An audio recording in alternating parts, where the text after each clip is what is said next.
Confidently বলছেন, confidently হারবেন।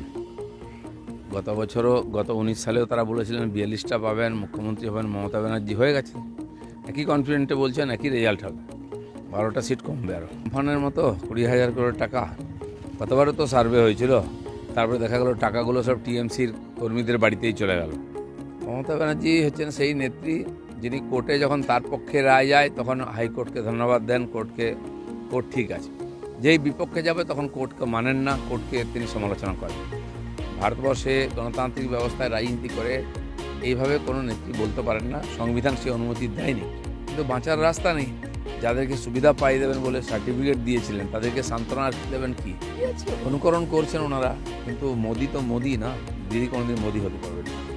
এই তদন্ত তো চলছে, সবাই তলব হবে।